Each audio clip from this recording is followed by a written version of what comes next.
Assalamualaikum warahmatullahi wabarakatuh. Perkenalkan, kami mahasiswa Teknik Informatika semester 5 Universitas Muhammadiyah Sukabumi yang beranggotakan saya sendiri Muhammad Herdi Al-Fahri, kemudian ada rekan saya Muhammad Rafi, kemudian ada Raihan Hidir, Ilham Ar-Rahman, dan Muhammad Garuh Maidi Putra. Pada video kali ini kami akan membahas tugas UTS mata kuliah manajemen proyek perangkat lunak dengan materi yaitu proposal pengembangan perangkat lunak administrasi desa di desa yang ada di Kabupaten Sukabumi dengan dosen pengampu kami Bapak Prajoko SPDI MKOM. Untuk judul proposal sendiri yang kami bangun yaitu proposal pengembangan sistem administrasi desa berbasis software di Desa Karangtengah. Kita akan masuk ke dalam materinya sekarang. Untuk bab pertama akan dijelaskan oleh rekan saya Ilham, kepadanya dipersilakan. Nah, kita di sini membuat pengembangan sistem informasi perdesaan atau SIP berbasis online. Nah, ini merupakan langkah-langkah inovatif untuk mengatasi tantangan administrasi desa pada era digital. Nah, tujuan utamanya adalah meningkatkan efisiensi, transparansi, dan partisipasi masyarakat dalam pengelolaan pemerintahan desa. Nah, SIP online dapat mempercepat pengolahan data, meningkatkan akurasi informasi, dan memberikan akses real-time kepada semua stakeholders. Lanjut kita ke metodenya.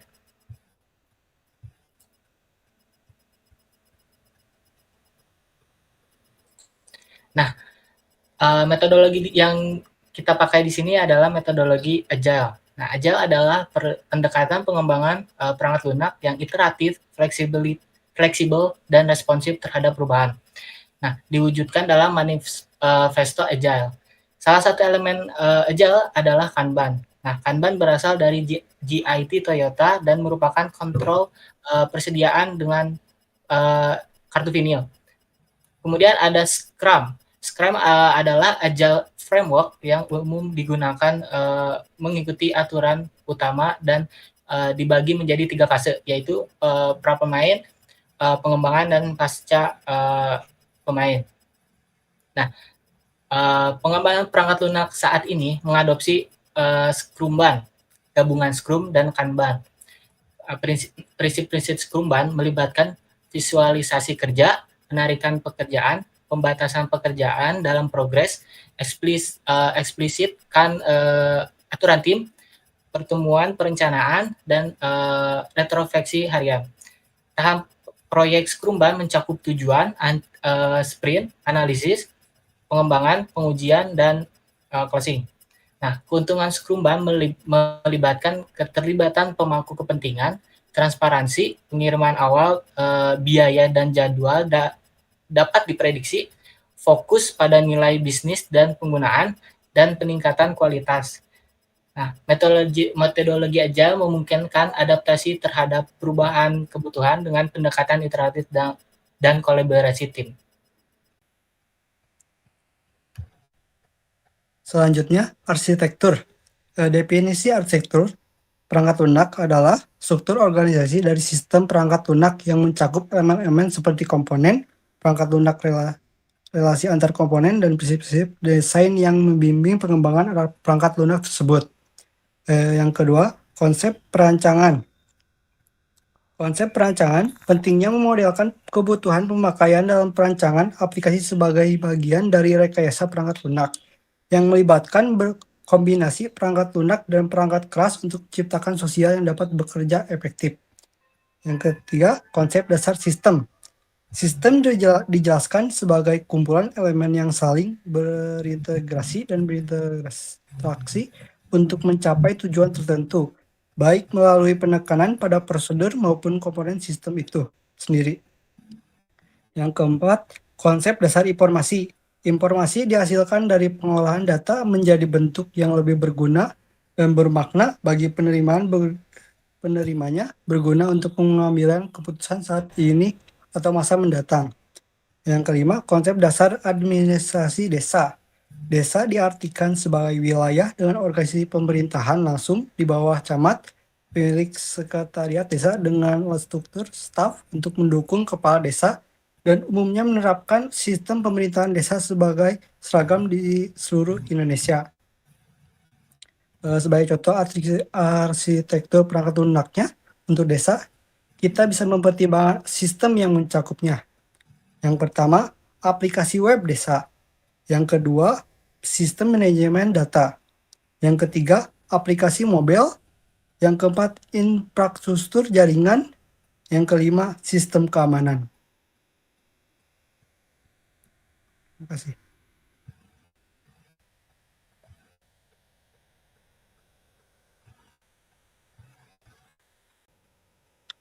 Yang selanjutnya yaitu work breakdown struktur. Dalam membangun sebuah WBS, tentunya kita harus punya judul dari proyek ini sendiri. Di sini itu judulnya Sistem Informasi Pedesaan. Kemudian untuk ownernya sendiri, untuk pemiliknya sendiri yaitu kepala desa. Kemudian di sini ada company name. Company name ini perusahaan mana yang akan ikut serta atau terlibat dalam pembangunan proyek ini. Di sini contohnya PT Melia Sejahtera. Kemudian ada total man days, berapa lama proyek ini akan dikerjakan, yaitu 36 hari. Di sini terdapat di task title ada beberapa sprint, ada sampai 6. Variabel ini untuk menentukan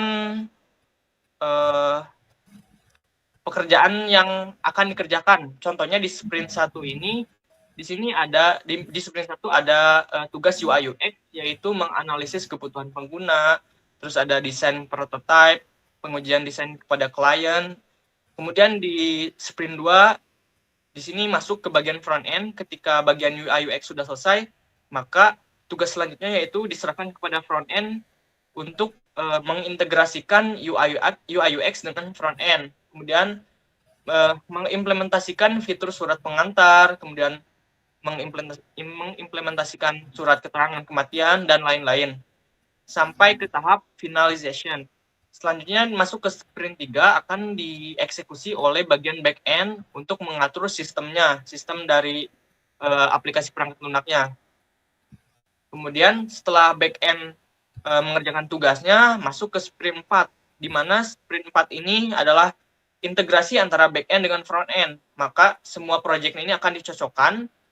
Setelah proyeknya cocok dan mendapatkan umpan balik, selanjutnya akan masuk ke sprint 5, di mana sprint ini adalah deployment, unit testing, dan presentasi demo aplikasi dan serah terima kepada ketua desa atau pemilik dari proyek ini. Kemudian yang terakhir yaitu launching web. Nah, ini adalah hanya sebuah contoh saja. Namun apabila proyeknya ini lebih banyak, sistem yang akan dibangunnya lebih banyak, maka total man days-nya ini bisa lebih dari 36 hari. Karena di sini hanya mengerjakan 10 proyek, 10 sistem, maka totalnya hanya 36 hari. Untuk jadwal timeline-nya sendiri bisa dilihat di sebelah kanan. Di sini ada bulan dari Februari, Maret sampai April. Kemudian untuk waktunya sendiri, kalian bisa melihat yang menurun, itu adalah timeline-nya. Mungkin selanjutnya akan dijelaskan oleh teman saya terkait RAB.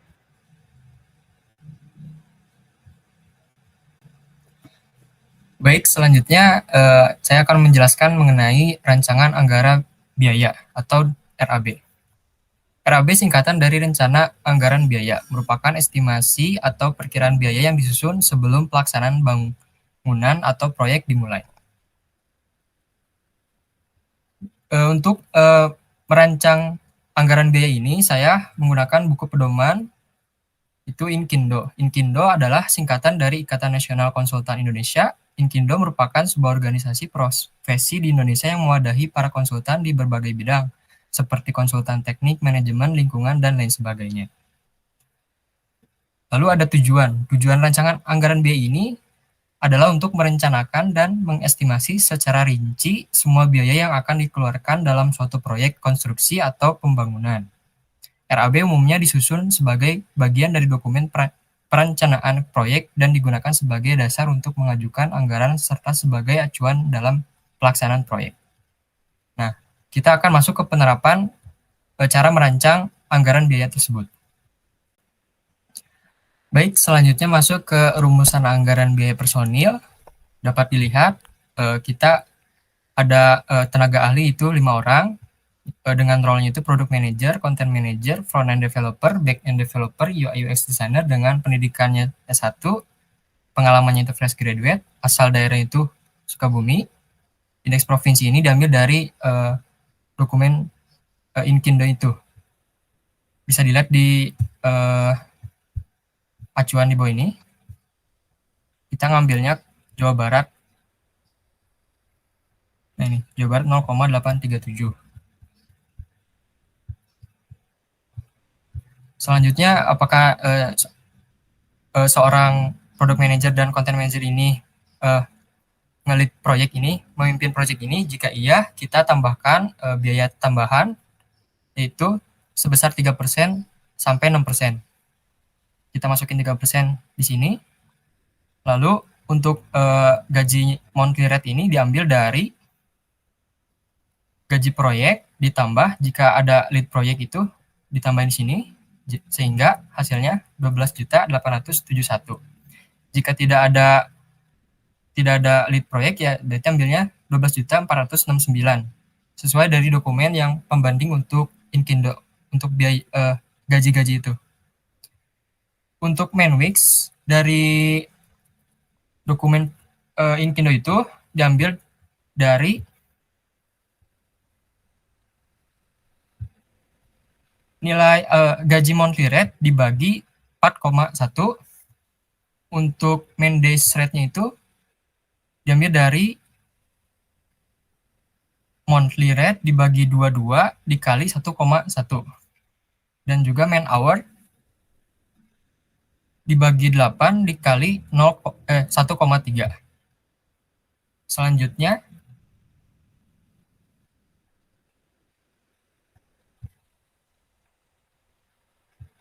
kita masuk ke biaya langsung personil. Untuk biaya langsung personil ini,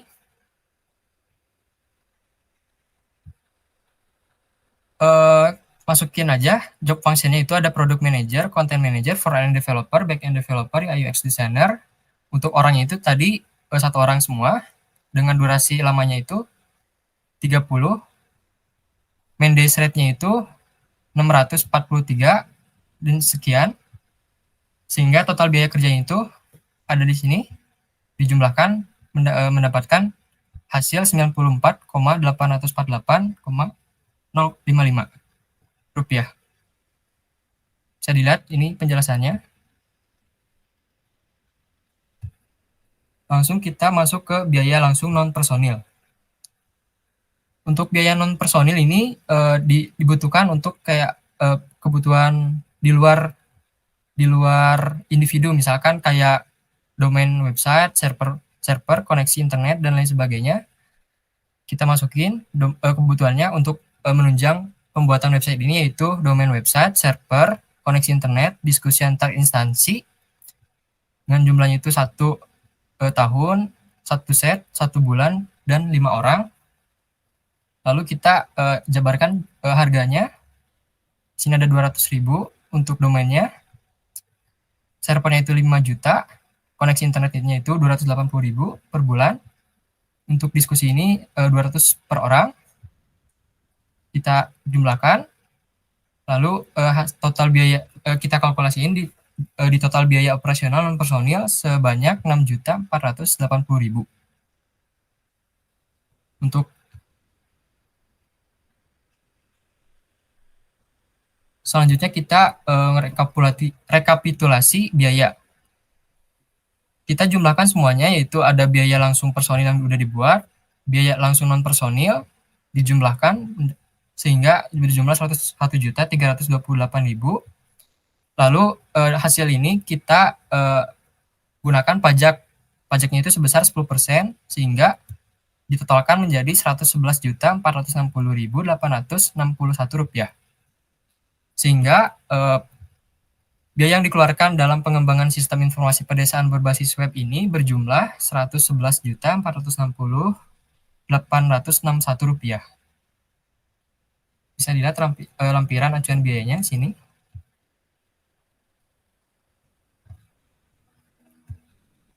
Mungkin dari saya cukup sekian. Oke, untuk selanjutnya kita masuk ke bab 5, yaitu struktur organisasi proyek. Nah, menurut Suwinardi dalam jurnalnya yang berjudul Organisasi Proyek, mengatakan bahwa struktur organisasi dapat didefinisikan sebagai mekanisme formal dengan mana organisasi dikelola. Kemudian dapat saya simpulkan bahwa definisi dari struktur organisasi dalam sebuah proyek memiliki arti sebagai sebuah kerangka atau struktur yang menunjukkan peran, tanggung jawab, dan hubungan antara anggota tim yang terlibat dalam mengembangkan sebuah proyek. Selanjutnya masuk ke tujuan mengapa organisasi proyek itu diperlukan. Tujuannya yaitu mempermudah pelaksanaan sebuah proyek. Contohnya dengan adanya susunan organisasi dapat memperjelas tujuan proyek karena setiap divisi memiliki tugasnya masing-masing.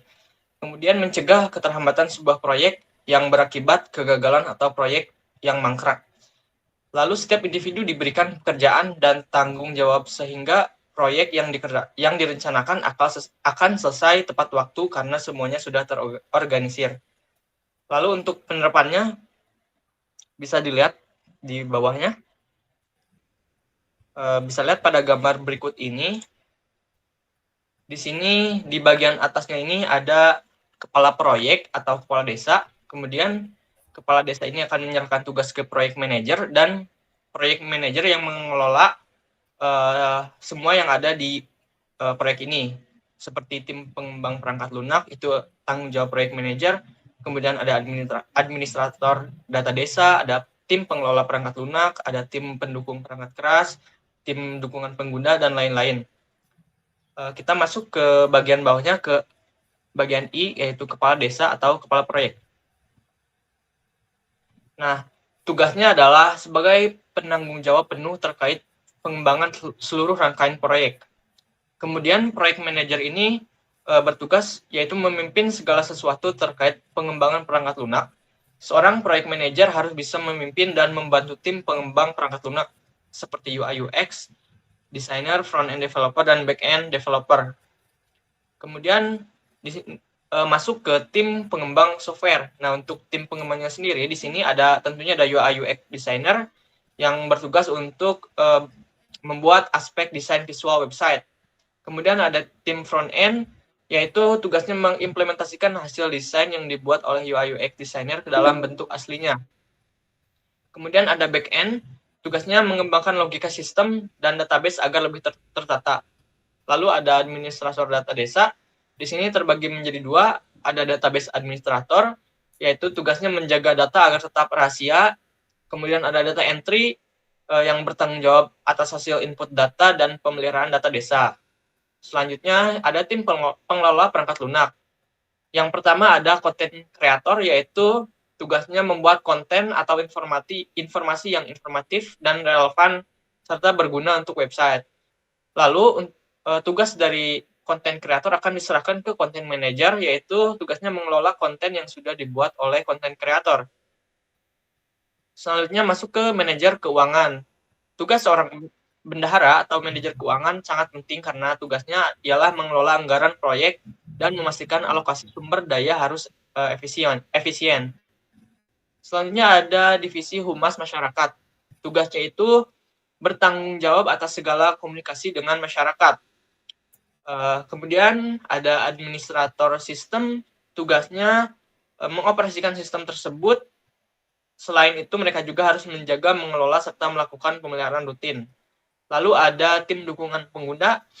Di sini ada customer service yang kerjaannya menanggapi setiap keluhan, tanggapan, dan masalah yang dialami oleh pengguna.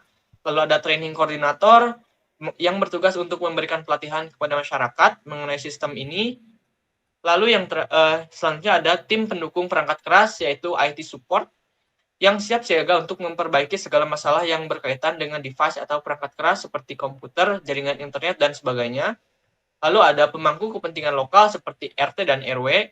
Perannya sendiri yaitu memberikan informasi yang ada, kemudian informasi tersebut akan disampaikan kepada RT RW sebelum dilanjutkan kepada masyarakat. Dan yang terakhir ada masyarakat, yaitu elemen yang terakhir.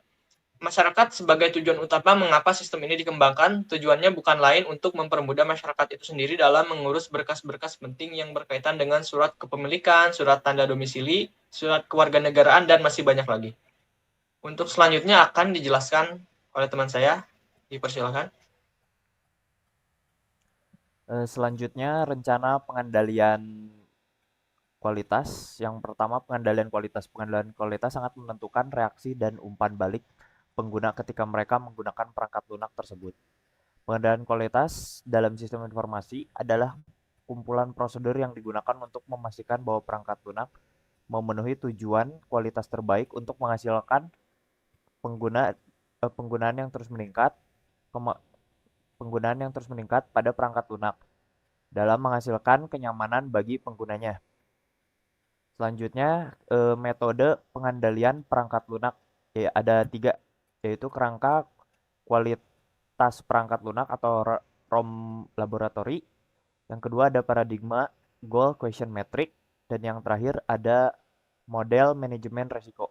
Nah, untuk yang pertama, kerangka kualitas perangkat lunak atau ROM laboratory adalah salah satu metode yang sistematis awal untuk menentukan, memprediksi, dan mengevaluasi kualitas perangkat lunak. Metode ini menggunakan model hierarki untuk mendefinisikan dan mengukur kualitas dalam suatu produk perangkat lunak berdasarkan faktor kualitas seperti gambar di bawah ini.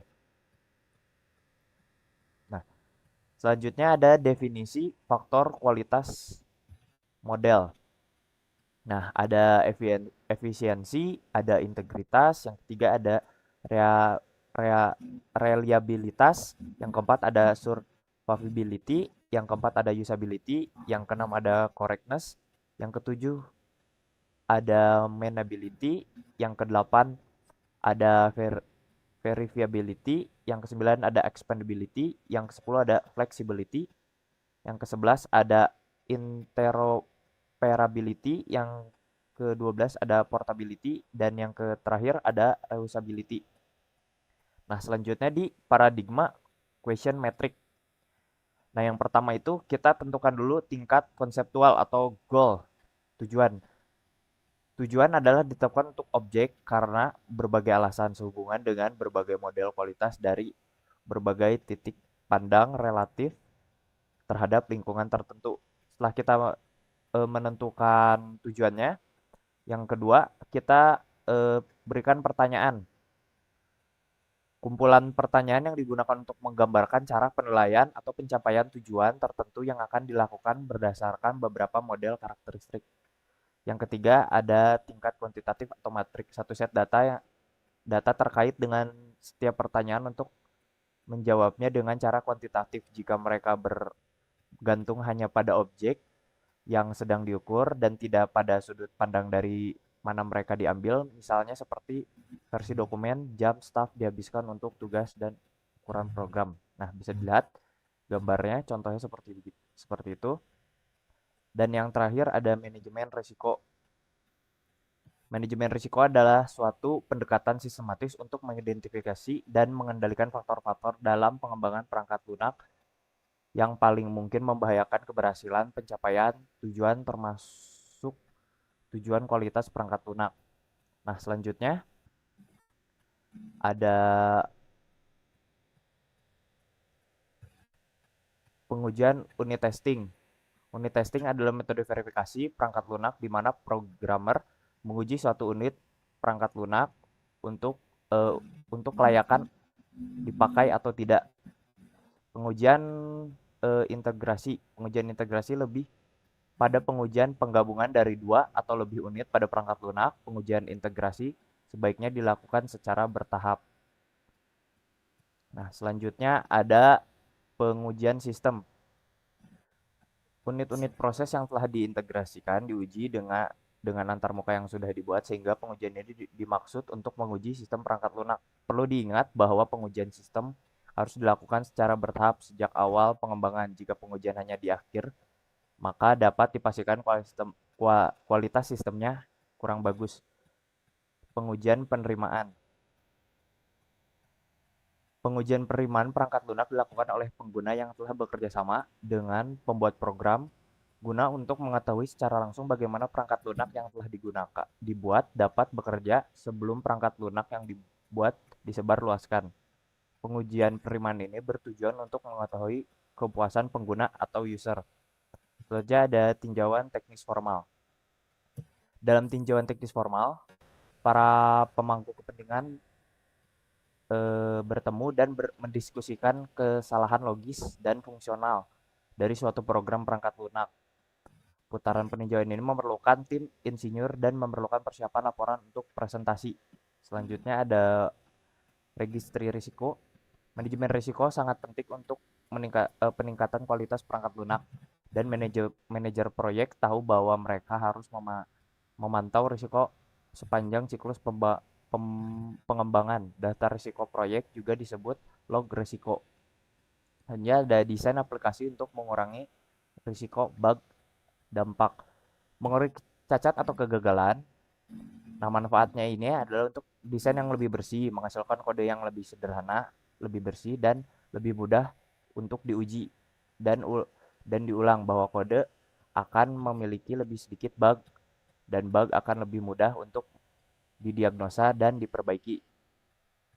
Dan selanjutnya ada komunikasi yang jelas. Komunikasi dalam menjaga kualitas perangkat lunak sangat penting karena di saat terjadi error atau terjadi bug pada perangkat lunak, pihak pengembang dapat melakukan diskusi untuk memperbaiki bug pada perangkat lunak tersebut.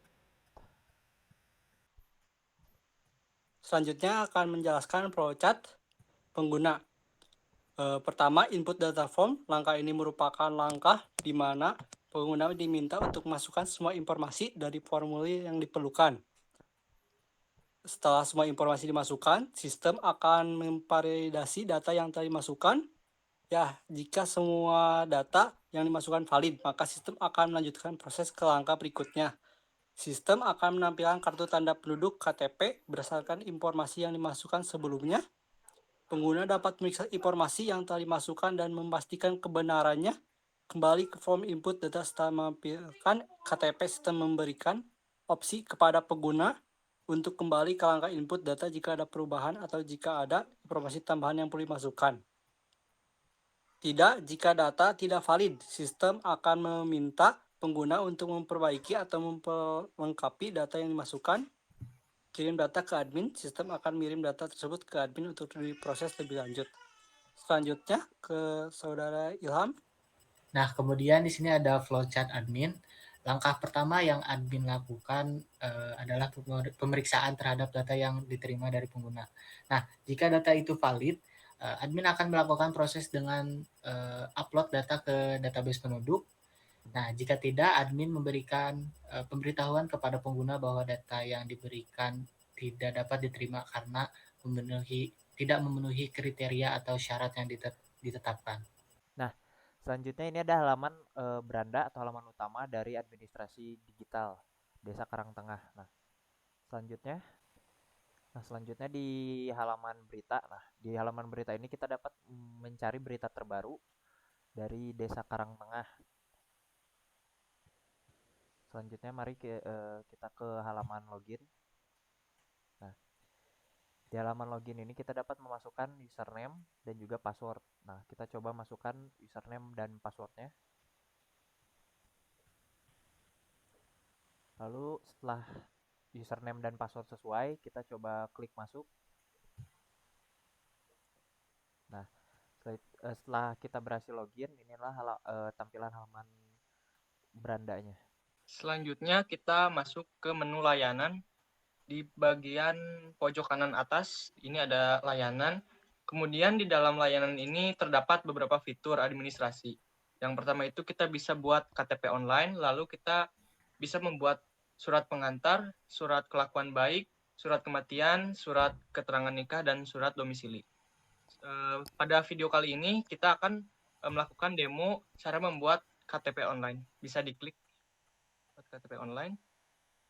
Nah, setelah diklik, maka akan muncul form seperti ini, di mana pengguna itu harus memasukkan nama lengkap, tempat tanggal lahir, kemudian alamat lengkap, fotokopi KK dan pas foto berbentuk PDF, kemudian kontak aktif untuk bisa dihubungi, dan pemilihan jenis KTP, KTP baru dan ubah KTP.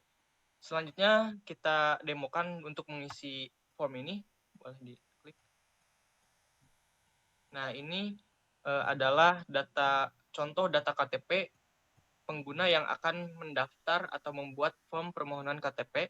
Di sini jenis KTP-nya itu KTP baru, jadi dapat dipastikan bahwa pengguna ini, pemohon ini adalah pembuat KTP pertama. Lalu kita klik kirim sekarang. Nah, setelah data form tadi diisi dan dikirim, maka akan muncul tampilan seperti ini, tampilan informasi berhasil. Kemudian kita cek laporannya di tombol di sini, bisa diklik. Nah, dan ini adalah hasilnya, bisa dilihat di ID K0004, permohonan pembuatan KTP untuk tanggalnya tanggal 7 bulan Februari 2024, dan sedang statusnya menunggu diproses. Kemudian selanjutnya akan dilanjutkan oleh teman saya. Baik, selanjutnya saya akan menjelaskan mengenai halaman admin pada website administrasi digital Karangtengah. Untuk halaman admin ini, setelah pengguna mengajukan permohonan pembuatan KTP, admin akan berperan sebagai berikut. Nah, pertama-tama kita diberikan halaman login untuk adminnya. Nah, admin sendiri memiliki akun yang berbeda dengan pengguna. Nah, ini kita masukkan inputannya. Nah, contoh ini ada admin, lalu passwordnya itu admin 123, lalu kita bisa klik masuk.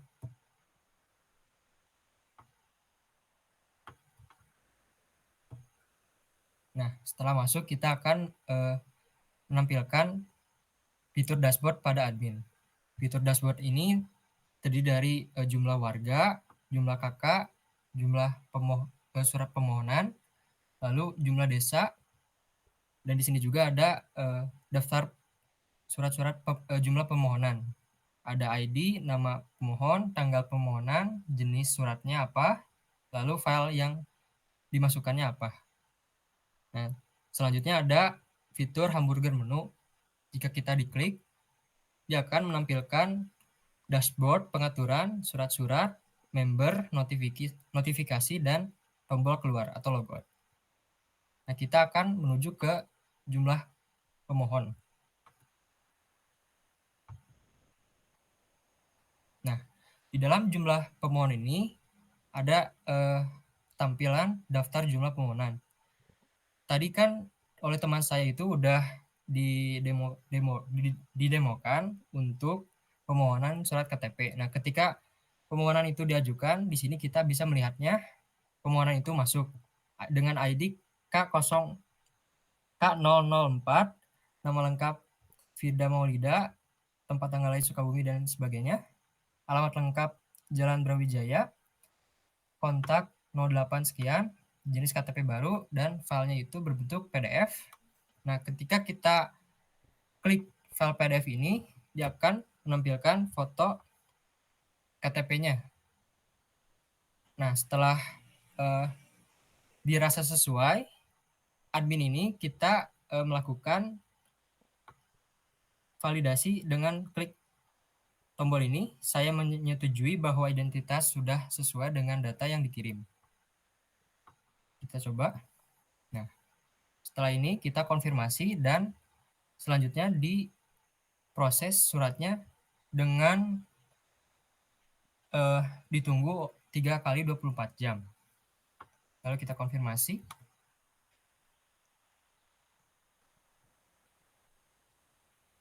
Nah, setelah dikonfirmasi kita akan menampilkan pembuatan berhasil. Lalu di sini kita bisa melihat bahwa permohonan pembuatan KTP baru ini sedang diproses. Nah, ketika kita klik ini, maka akan menampilkan pembuatan berhasil. Lalu ada pembuatan KTP sedang diproses, mohon ditunggu 3 kali 24 jam. Jika KTP sudah siap dimohon, langsung mendatangi kantor desa untuk pengembalian KTP. Cukup sekian dari saya. Kurang lebihnya mohon dimaafkan. Wabillahi taufik wal hidayah. Assalamualaikum warahmatullahi wabarakatuh.